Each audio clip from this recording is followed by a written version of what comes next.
Do you think silence in a family says more than shouting? I stood at the entrance of the Metropolitan Grand Hall, my heels clicking against the marble like a slow, deliberate countdown to a moment I had imagined in my head 1,000 different ways. The flashes from the press lined up outside were going off like a storm of artificial lightning, capturing every inch of my designer gown, every calculated step I took, and every smile I forced onto my face. But behind the mask, behind the smooth gloss of makeup and confidence, was something raw, something aching and burning just beneath my ribs. Because as I looked out across that velvet-lined walkway, over the sea of reporters and photographers and people I had climbed mountains to stand beside, there wasn't a single familiar face waiting for me. Not my mother, who had once called me the difficult one, not my sister Melody with her tight, disapproving mouth and curated Instagram life, and certainly not the man my mother remarried, who used to hand me envelopes of silence instead of apologies. I had spent 2 months preparing for this night, picking the right dress, rehearsing interviews, organizing seating charts down to the damn napkins. I made sure 3 of the best VIP seats, front and center, bore the names of the people who mattered the most, or at least should have. And when I stepped into the hall and saw those seats empty, untouched, pristine, like they'd never even been considered, it felt like someone had punched me in the stomach and then smiled while doing it. But I didn't let it show. I smiled wider. I tilted my chin like I was born under chandeliers and silver spoons, and I walked toward the camera crews like I had an army behind me, even though I knew damn well it was just me. And then, when that one reporter stuck her mic toward my face and chirped, "Vanessa, what do you want to say to the people watching tonight?"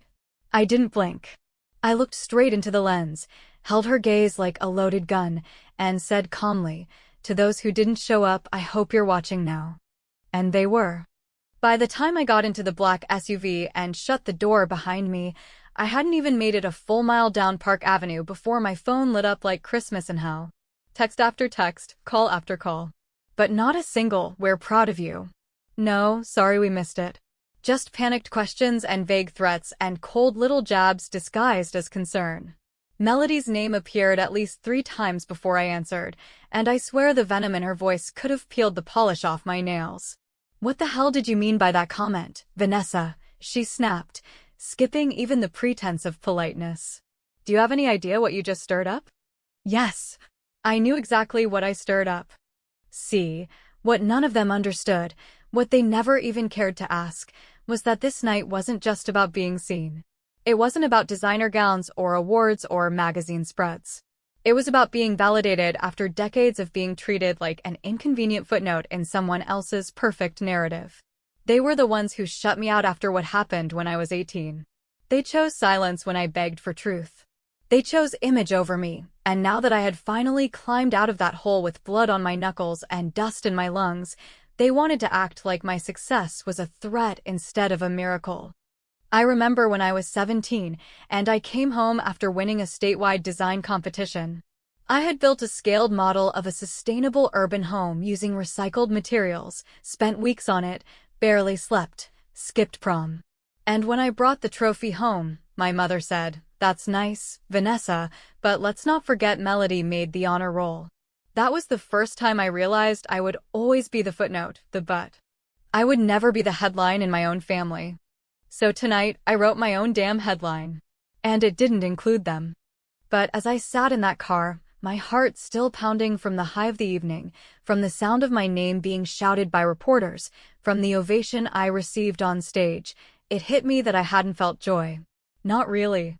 What I felt was sharp and tight and cold around the edges, like revenge dressed up in designer silk. Because no matter how many people clapped for me, I kept seeing those 3 empty seats in the front row like ghosts that refused to leave. The driver asked if I wanted to stop for champagne. I said no. When I got home, I didn't turn on the lights. I sat in the dark with my phone buzzing against my palm, text after text rolling in like waves I didn't care to swim through. My sister had left me a voicemail, and I knew from the tone that she wasn't ready to apologize. She never was. Instead, she was trying to protect whatever fragile house of lies they'd built after they pushed me out. But here's the thing, houses built on secrets don't survive earthquakes, and I was the one with the fault line. You ever wonder how long someone can bite their tongue before they start to bleed? Let me ask you this. What would you have done if the people who were supposed to love you the most made you feel invisible, even in your brightest moment? Because I wasn't going to stay invisible anymore. And neither were they. The moment I walked into my apartment, still dressed in silk and shimmer, heels dangling from one hand and makeup half smudged from the long night, I knew something had shifted. There was a weight in the room that hadn't been there before, a tightness in the air that felt like it was pressing against my chest, making every breath feel earned.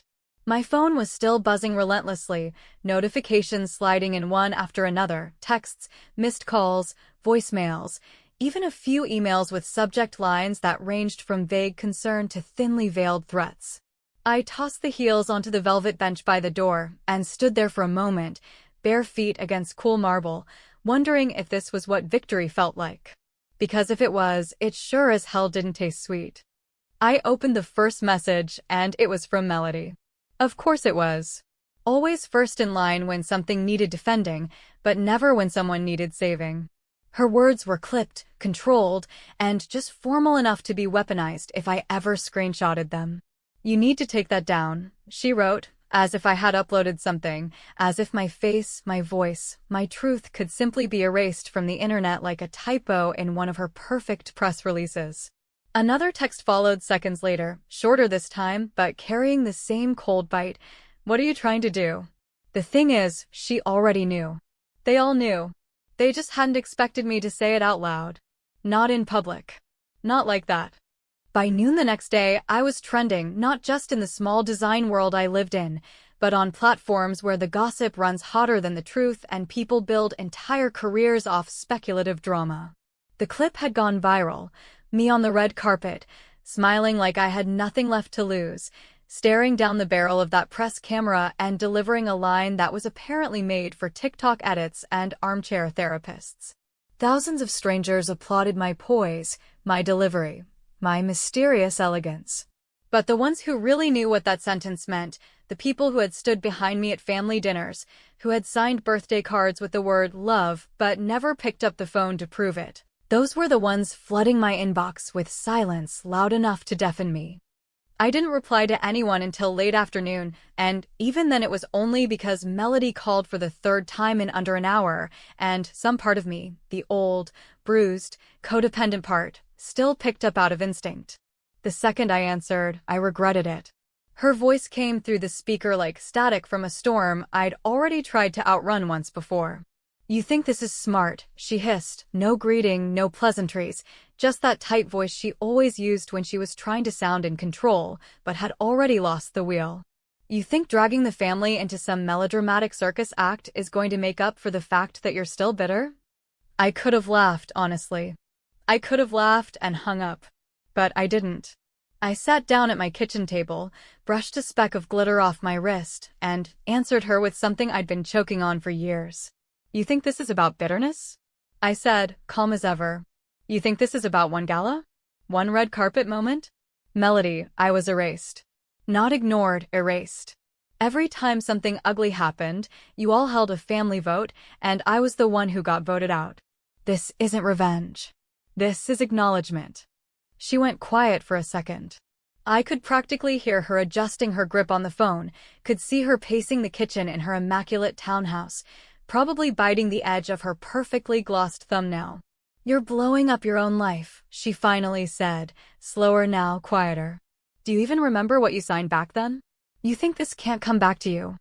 That was the moment it clicked. The real reason for the panic, the scrambling, the sudden interest in my words. It wasn't about embarrassment.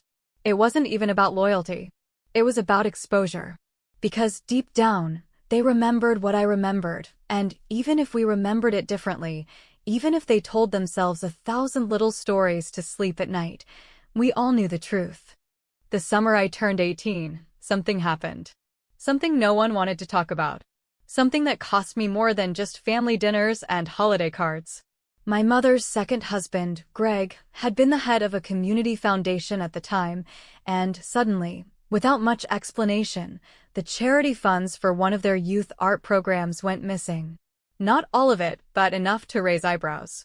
I was working there as an intern that summer, and the moment questions started flying, the target landed right on my back like it had been waiting there all along.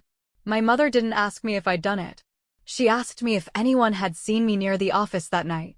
Melody said I should stay quiet for the sake of the family. And Greg handed me a folder and told me not to open it, just to sign the damn thing and keep my mouth shut if I ever wanted to move forward in life. I had signed yes. 18, terrified, and stupid. But I had opened the folder. And I hadn't forgotten a single word I read. "You don't want me to remember what I signed," I said to Melody, voice steady.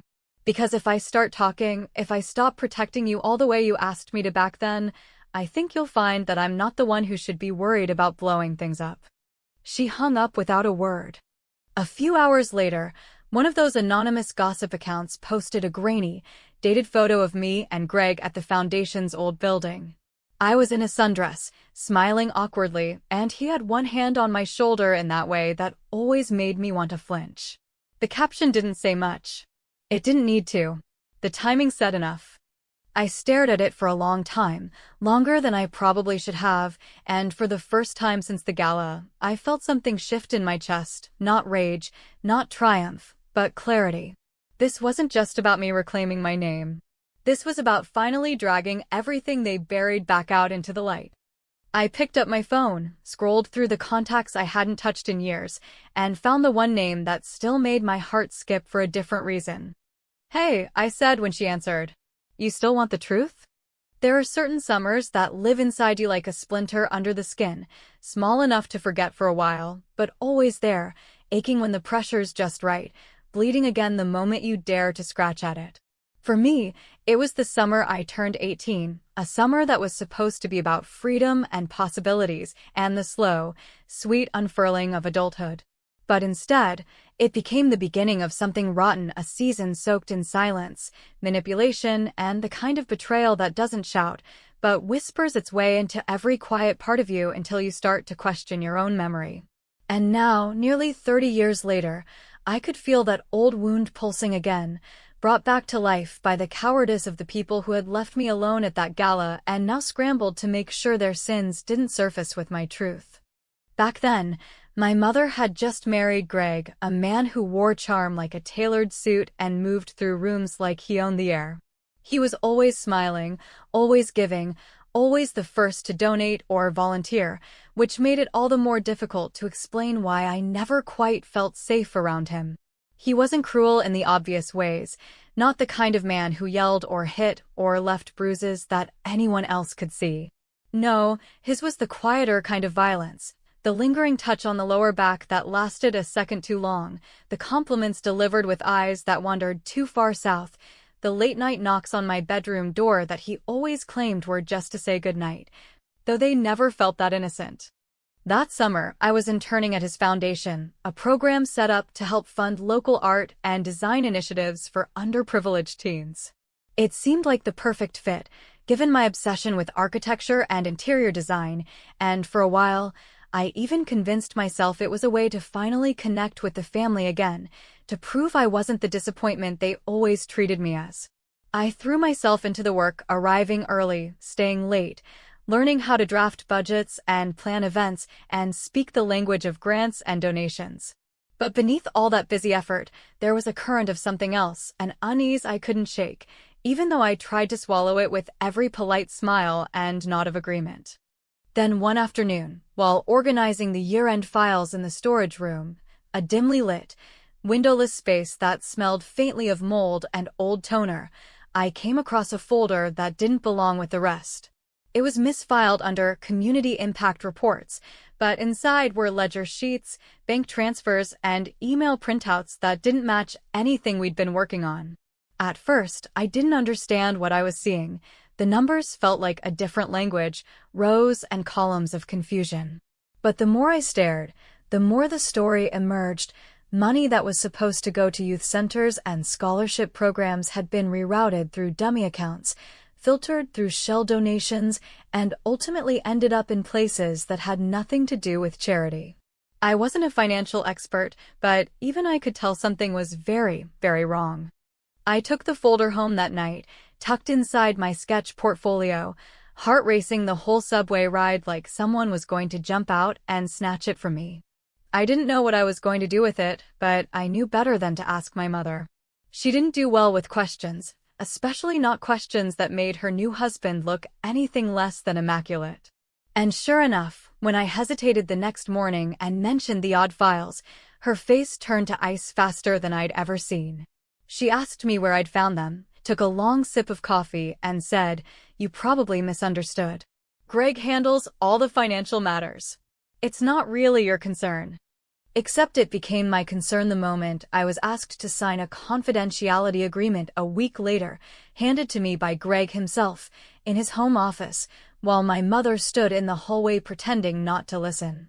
He framed it like a standard document, something everyone in the foundation had to sign, nothing out of the ordinary.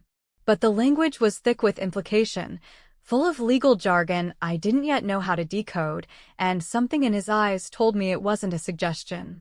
"It's to protect you," he said smoothly. "There are things about nonprofits you don't understand yet. You're young. Mistakes happen. It's better for everyone if we keep the story clean." I was 18, scared, unsure, and more than anything else, still desperate to be loved by a family that had made it clear I was only welcome on their terms. So I signed. I signed the papers, I returned the folder, and I walked away like a good girl, quiet, compliant, and carrying a guilt that didn't belong to me. The story that circulated weeks later, when a local reporter asked questions about the missing funds, was that a clerical error had occurred. They pinned it on a part-time bookkeeper who conveniently moved out of state, and just like that, the whispers stopped. No one asked me anything. No one mentioned my name. And from that point on, I wasn't just unwanted, I was invisible. It was as if my signature on that paper had erased me from the family ledger entirely. Invitations stopped arriving. Birthdays passed with no calls. I became the girl who almost caused a scandal, the one who couldn't be trusted to play her role without asking the wrong questions. And Melody, well, she watched it happen. She watched me disappear from family photos, family trips, family group chats. And she said nothing. So now, standing in my apartment 3 decades later, staring at the leaked photo from that summer, seeing my teenage smile beside a man who had made sure my voice didn't matter, I felt something rise in me that I hadn't felt in a long time, not just anger. Not just sadness, but clarity. The truth had always been mine to tell, but I'd been conditioned to keep it in a box, labeled too complicated, stored behind a locked door I didn't have the courage to open. Until now. Because what they didn't know, what they'd forgotten in all their scrambling to cover the tracks, was that I had kept copies. Quietly, carefully, over the years, I had scanned, saved, and archived everything. The emails, the spreadsheets, the memos with Greg's name on them. I hadn't done it with revenge in mind back then. I had done it because some part of me knew that one day I might need proof that I wasn't crazy, that I hadn't imagined it all. And that day had finally come. I picked up the phone and dialed the number I hadn't used in almost 10 years, a journalist named Claire Maddox, someone who used to be a friend before life got messy, who had always said to call her if I ever wanted to tell my story. When she answered, her voice sounded older but sharp as ever, that familiar mix of exhaustion and excitement that comes from chasing too many stories for too little thanks. "You said if I ever wanted to talk," I said. "Well, I'm ready. But not off the record. Not this time." There was a pause, then a quiet, controlled inhale. "All right," Claire said. "Let's burn it down." The morning the story went live, there was no explosion of noise, no sirens or gasps, or the kind of dramatic fallout you might expect after years of silence finally rupture into something real. Instead, there was only stillness, sharp, stretched, and fragile as a sheet of ice right before it cracks. I woke up before sunrise, not because I couldn't sleep, but because my body seemed to know, instinctively, that something irreversible was about to unfold, something long overdue, something neither beautiful nor clean, but necessary in a way that almost made me tremble. The city outside was still quiet, just beginning to glow at the edges with that peculiar gray light that always makes New York feel like it's holding its breath. And in that silence, I opened my laptop, logged into my email, and saw Claire's message waiting with the subject line, "It's up. Be ready." The headline wasn't loud, but it was surgical, precise, deliberate, and uncomfortably calm. Whispers in the Foundation, a quiet misappropriation hidden in a legacy of applause. It didn't name Greg, not explicitly. It didn't need to. The article walked the careful tightrope between direct accusation and undeniable implication, laying out the financial inconsistencies from decades ago, cross-referenced with data and internal memos, citing unnamed former employees, one of whom was very much me, and including a few grainy documents that had been quietly verified. It was elegant, which made it more dangerous than anything explosive. It invited readers to connect the dots, and the moment they did, the silence shattered. By noon, I had received 3 calls from reporters and one from the Foundation's legal representative, who left a voicemail that sounded like a threat dressed up as a polite inquiry. "Ms. Rhodes, we'd appreciate the opportunity to clarify a few of the statements attributed to anonymous sources, as they appear to reference confidential agreements." The voice trailed off as if even the speaker wasn't sure whether to threaten or beg. I deleted the message without replying. What was there to clarify? The paper trail was decades old but intact, and more importantly, it had never been about money. It had always been about silence, about the way that family secrets don't die, they just get archived. But the real message came that evening, just as I was finishing a glass of wine and watching the city darken outside my window like an old bruise. My phone rang, and for a moment I considered not answering, just letting it ring out, leaving her voice trapped in the ether where it had lived for so many years. But curiosity won. I answered, and for the first time in over 15 years, I heard my mother's voice again. She didn't say hello. She didn't ask how I was. She simply said, "You'll ruin us." There was no preamble, no pretense, no facade of concern or regret or maternal instinct. Just that cold, brittle voice I remembered from every disappointed look, every passive-aggressive smile, every moment of judgment delivered from behind a wine glass, and the belief that appearances were everything. And in that one sentence, I heard everything she hadn't said to me in over a decade, not because she didn't want to, but because she had chosen not to. I didn't answer right away. I let her sit in the silence, let her imagine whether I was still the girl who could be guilt, controlled, silenced with a sigh and a furrowed brow. But I wasn't. "You already did that," I said finally, quietly, but with a calm that cut sharper than rage ever could. "I'm just making it official." There was a pause, and then, without another word, she hung up. And somehow, that click, that small, final act of disconnection, felt more honest than anything she'd ever said to me in person. She didn't try to defend herself. She didn't argue. Because she knew. She had always known. The fallout came in waves, slow at first, but building in momentum until it was undeniable. The Foundation released a vague statement about reevaluating past financial practices, which might as well have been a public confession. Greg deleted all of his social media accounts within 24 hours, and the once predictable family Christmas card from Melody and her picture-perfect children never arrived that year. Not that I'd been expecting it, but the absence felt like a final, sealed envelope of acknowledgement. And while no lawsuits followed immediately, whispers did, and those whispers were louder than any courtroom gavel ever could be. But there was another consequence I hadn't expected, not fully. That same week, I received a call from one of the directors of the Gala committee, the very same organization that had handed me the award, the one that had smiled and clapped and toasted my success with champagne and applause. Her tone was awkward, apologetic in that passive way that's designed to protect reputations more than feelings. "Vanessa, this is difficult," she began, and I could already feel the words forming before she said them.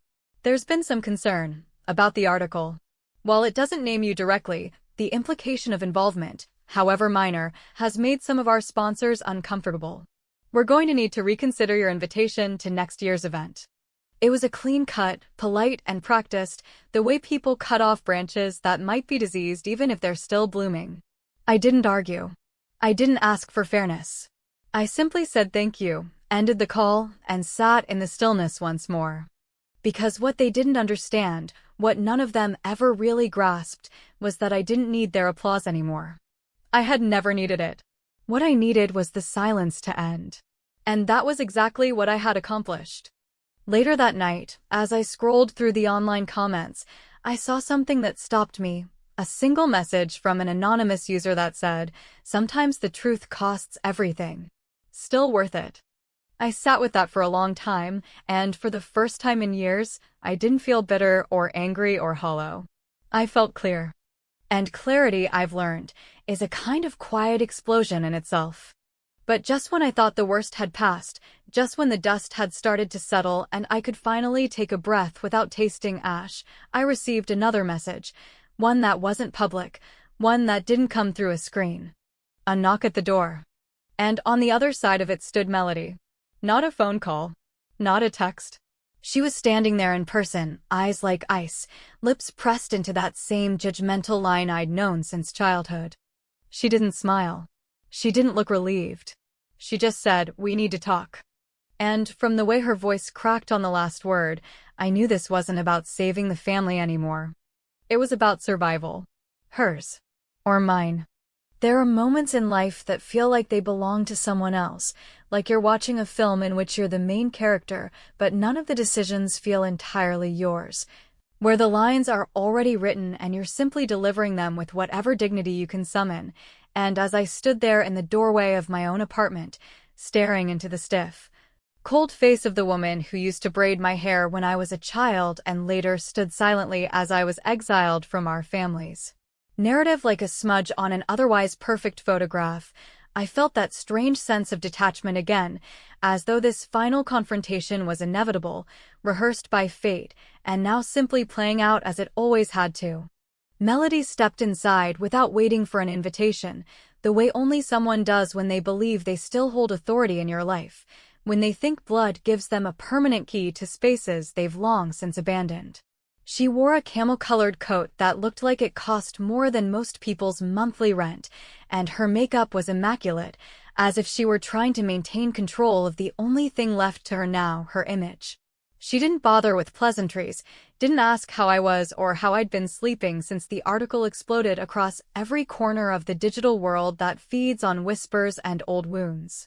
She simply turned to face me, eyes hard and narrow, and said, with a voice so cold it made the air in the room feel thinner, "You don't understand what you've started." I didn't flinch.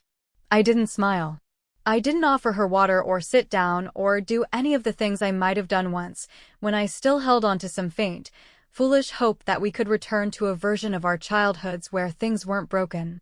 Because I understood now some things don't heal, not because they're too damaged, but because they were never real in the first place. The warmth I once believed existed between us was nothing more than obligation and proximity, a fragile performance that only held up when I played my assigned role, the quiet one, the obedient one, the one who took the fall when it served the family's comfort. "You always think you're the victim," she said, pacing slowly, every step echoing against the stone floor like a metronome of old resentment. "You think this is justice, some grand reckoning where you finally get to be the hero of your sad little story. But you're not. You're still the same girl who made everything harder for the rest of us, who couldn't just keep her mouth shut when it mattered." There was no fury in her voice, no trembling, no desperation. Just quiet contempt, honed and sharpened over years of unspoken grievances. And in that moment, I realized something, not about her, but about me. I no longer needed her validation. I didn't need her to admit her part in what happened, or apologize for choosing silence when I needed protection, or even acknowledge that she had benefited from my disappearance. All I needed was to say what I had been waiting years to say without shame, without fear, and without the expectation that she would understand. "I kept everything," I said calmly, without raising my voice, without theatricality. Not because I planned to use it, but because I knew one day someone would try to rewrite the past. And when they did, I wanted the truth to have a witness. Her eyes narrowed, the skin around her mouth twitching ever so slightly, the only crack in her polished exterior. "You think that makes you smart," She asked, voice suddenly lower, almost intimate in its venom. You think you're untouchable now? Vanessa, people forget. They move on. You can throw dirt all you want, but eventually, no one cares anymore. Maybe, I replied, but I do. And for once, that's enough. She didn't respond, at least not right away. Instead, she pulled something out of her purse, an envelope, thick and cream-colored, sealed with a wax stamp that looked almost absurd in the modern world. She placed it on the counter between us, as if we were conducting a business transaction rather than confronting the slow, painful decay of our shared history. You'll want to read this, she said. It's not a threat. It's a truth you've been missing. I waited until she left, until the click of the elevator doors had closed behind her and the silence returned like a blanket falling gently over everything before I opened it. Inside was a photo, not one I had ever seen before, not one I expected. It was me, barely 12 years old, sitting in the backyard of our old house, a notebook in my lap, looking up at someone just outside the frame with an expression that made my chest tighten.